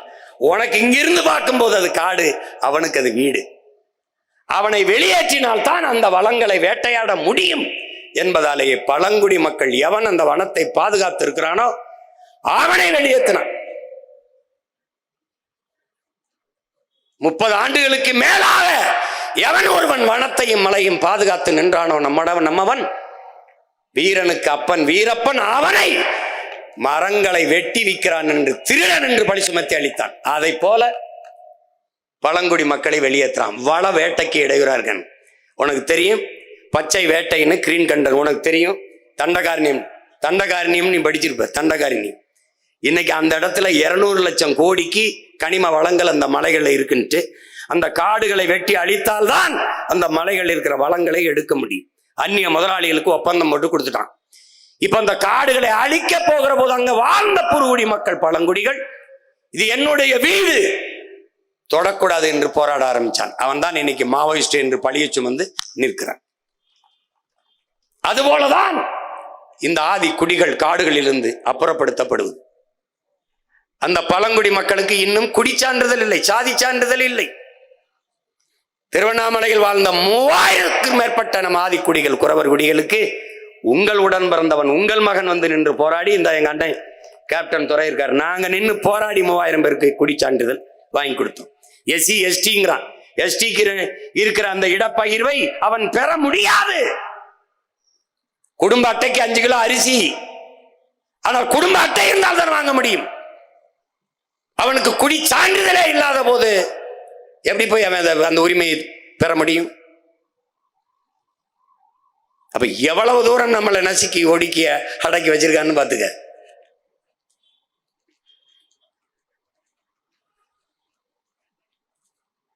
அவன் இருக்கிற வரை இந்த மாதிரி காடுகளை வேட்டையாட முடியாது. இந்த பழங்குடி மக்கள் தான் அதிகமாக குற்றச் செயல்களுக்கு பலியாகிறவர்கள். எப்படி? எவன் தாலி எடுத்தாலும் இவன் தான் திருநான், எவன் சாராயம் காய்ச்சலும் இவன் தான் சாராயம் காய்ச்சனான், எவன் நகை திருநாளும் எவன் வீட்டுல பணங்கள்லாம் போனோம் இவன் தான். ஏன்னா இவனுக்கு அதிகாரம் இல்லை, அரசியல் வலிமை இல்லை, கேட்க ஒருவனும் இல்லை, தூக்கி உள்ள போட்டுவான். இந்த வர்ணிக்கிறான் பாரு, இதுதான் இதுக்கு ஒரே விடிவு, ஒரே முடிவுதான். நமது அரசு நமது அதிகாரத்தை நிறுவுவதுதான், வேற வழியே கிடையாது. போங்க. இந்த பூமி நம்முடையது இல்ல. இப்ப இதை காட்டை ஆக்கிரமிச்சு அங்க போய் இருக்கிற எல்லாம் இந்த மாதிரி உயர்ந்த ரெசார்ட்டுகள் விடுதிகளை கட்டி தங்க ஆரம்பிச்சோன்ன அவன் வீட்டுக்குள்ள நீ போக அவன் காட்டுக்குள்ள இருந்து வெளியில வந்துட்டான், உன் வீட்டை நோக்கி வந்துட்டான். யானை புலி சிங்கம் கரடிலாம் தெருவுக்குள்ள புலி வந்துருச்சு, தெருவுக்குள்ள கரடி வந்துருச்சு, தெருவுக்குள்ள இருந்துச்சு. நீ அவன் தெருவுக்கு போனா அவன் உன் தெருவுக்கு போனான் வந்துட்டான். நீ அவன் வீட்டுக்குள்ள நுழைஞ்சா அவன் உன் வீட்டுக்குள்ள தண்ணி உணவை தேடி வந்துட்டான். அதான் இங்க. அப்ப வறண்டு போயிருது. இப்ப பாரு, தண்ணி நீர் வறண்டுது. கொஞ்சம் இருங்க, அதுல என்ன வருதுன்னா மலைகள் இருந்துதான் நமக்கு அருவி வந்தது, ஆறு நீரெல்லாம் வந்தது. ஆனால் இப்ப என்ன ஆயிடுச்சு, அதெல்லாம் அழிச்ச பிறகு, காடெல்லாம் அழிச்ச பிறகு, காடு மலையெல்லாம் வறண்ட பிறகு அங்கு வாழ்கிற யானை புலி சிங்கம் கரடி மான் மைனாக்கெல்லாம் மயிலுக்கெல்லாம் நீர் இல்லை. இப்ப இந்த அரசு பெரிய அரசு இல்ல, இது என்ன செய்யுது, போய் மலை அடிவாரத்துல தொட்டி கட்டி தண்ணி ஊத்துது. எப்படிப்பட்ட வளர்ச்சி, எப்படிப்பட்ட மாறுதல் பாரு. எங்கிருந்து வந்ததோ எப்படி இருக்கு. என்னோட நெல்லையெல்லாம் அறுத்துக்கிட்டு போயிட்டு எனக்கு அரைமரக்கா கடன் கொடுத்த மாதிரி அவன் இருந்தா நமக்கு எல்லாமே வந்தது. மலைதான் நீர் கோபுரமே. அந்த மலைகளை அழித்து விட்டு இந்தபடி தண்ணியை ஊற்றி வச்சுட்டு போறான். போவான் பாரு, என்ன நடக்கும் பாரு. இப்ப யானை குடிக்கும். தண்ணி ஊற்றி வச்சுட்டு போன பிறகு யானை இந்த தொட்டியில தண்ணியை குடிச்சிருது. குடிக்கணும் எப்படி? அது குடிக்குது, கொஞ்சம் ஆழம் போயிட்டா கூட தும்பிக்கி இருக்கு, கை வீட்டில் விட்டு குடிச்சிருது.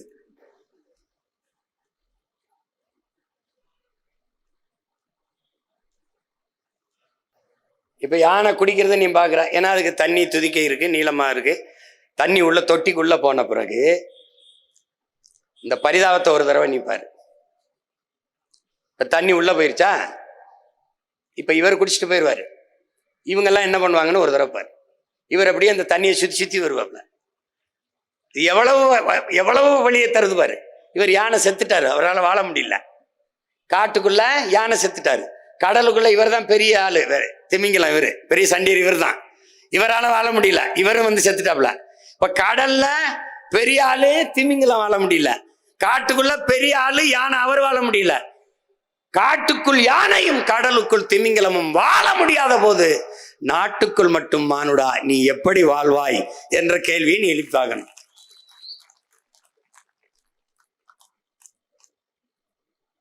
இப்போ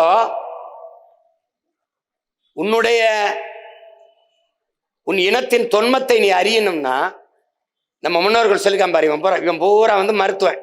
உன் இனத்தின் தொன்மத்தை நீ அறியணும்னா, இன்னும் மலைகளில் எண்ணற்ற மூலிகைகள் நிறைந்து வளர்ந்து இருக்கிறது. நீ போய் தேடு. எந்த மூலிகையை சாப்பிட்டால் என்ன நோய் குணமாகும்? டெங்கா நிலவேம்பு, கொரோனாவா கபசுர குடிநீர், மஞ்சக்கா மலையா கீழா நெல்லி, அப்படி கண்டு உணர்ந்திருக்கான் பாரு. அகத்திக்கிரையா அகத்துக்கு நல்லது, சீரகமா அகத்தை சீர் செய்யும் சீரகம், முருங்கைக்கிரையா இரும்பு சத்து அதிகம், பொன்னாங்கண்ணியா கண்ணுக்கு நல்லது. எல்லாத்தையும் கண்டு உணர்ந்து பகுத்து வகுத்து உன் முன்னவன் வச்சுட்டு போயிருக்கான். அதை நீ தேடி எந்த செடியை தின்றால் என்ன நோய் குணமாகும் என்று ஆராய தொடங்கினால் உன்னுடைய இனத்தின் தொன்மத்தை நீ அறிய முடியும்டாங்கிறான். அது எவ்வளவு மூத்த இனம் என்பதை நீ கண்டுணர்வாய்ங்கிறான். அவ்வளவு மூலிகையும் தந்தது அவதான், அந்த மலைதான். அதுல இன்னைக்கு என்ன பண்றான்? இந்த இயற்கை மூலிகை மருத்துவம் இருக்கிற வரை செயற்கை மருத்துவத்துக்கு நீ அலோபதி மருத்துவத்துக்கு வரமாட்டாயின்னு பார்த்தினிய செடியை உள்ள விட்டு மொத்த மூலிகையும் மறைச்சிட்டான். இப்ப மலை எங்கும் பார்த்தினிய செடிதான். உன்னுடைய மூலிகைகளை நீ கண்டு தேடி பிடிக்கவே முடியாது. அப்படி மறைச்சு விட்டான், முடிச்சு விட்டான்.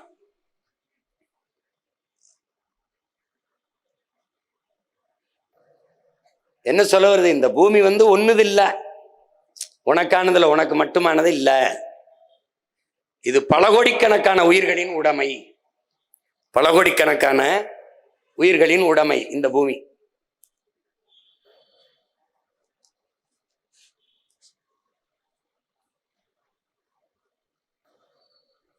இப்ப நீ என்ன பண்றேன்னா, சாமியா நீ சிலையை வணங்குற, ஆழ்ந்து பாரு, அந்த சிலையை தந்ததே இந்த மலை தான். இப்ப யாரை நீ வணங்கணும்னு ஆழ்ந்து பார்த்துக்க. நீ கோயில்களை வச்சு வணங்குறியே சாமி, பாரு பாரு,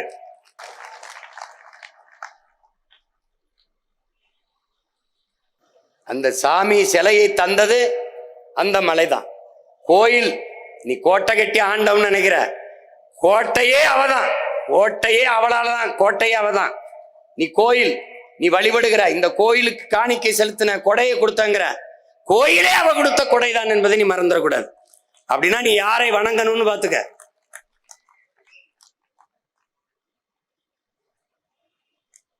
பாரு கோட்டை, உன் பாட்டன் செஞ்சி கோட்டையை பாரு, அவ கொடுத்ததுதான். நீ வணங்கணும்னா அப்ப யாரை வணங்கணுங்கிறது நீ புரிஞ்சுக்கணும்.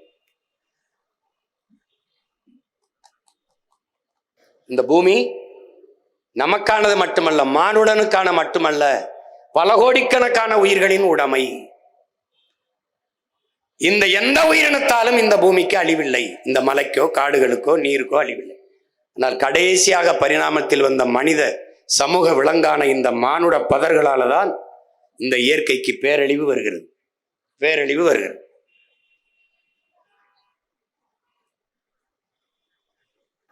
இது மலை என்று நீ நினைக்காத. இது மலை அல்ல, இது மலை அல்ல, இது மலை அல்ல. உன் பூமி தாயின் முளை, அதை பாதுகாக்க உழை. அது இல்லை என்றால் ஏது நமக்கு மழை? நன்றி, வணக்கம்.